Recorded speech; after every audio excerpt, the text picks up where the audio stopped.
అందుకు మేము, ఆ చిన్నవాడు తన తండ్రిని విడువలేడు, వాడు తన తండ్రిని విడిచిన ఎడల వాని తండ్రి చనిపోవునని ఏలిన వారితో చెప్పితిమి. అందుకు తమరు, మీ తమ్ముడు మీతో రాని ఎడల మీరు మరలా నా ముఖము చూడకూడదని తమ దాసులతో చెప్పితిరి. కాబట్టి నా తండ్రి అయిన తమ దాసుని యొద్దకు మేము వెళ్లి ఏలిన వారి మాటలను అతనికి తెలియచేసితిమి.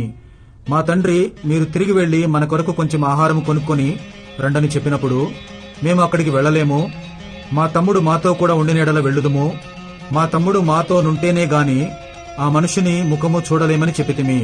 అందుకు తమ దాసుడైన నా తండ్రి, నా భార్య నాకిద్దరిని కననని మీరెరుగుదురు, వారిలో ఒకడు నా యొద్ద నుండి వెళ్లిపోయెను, అతడు నిశ్చయముగా దుష్టమృగముల చేత చీల్చబడననుకుంటుని అప్పటి నుండి అతడు నాకు కనబడలేదు. మీరు నా ఎదుట నుండి ఇతని తీసుకొని పోయిన తరువాత ఇతనికి హాని సంభవించిన ఎడల నెరసిన వెండ్రుకలు గల నన్ను మృతుల లోకములోనికి దుఃఖముతో దిగిపోవునట్లు చేయుదురని మాతో చెప్పెను. కావున తమ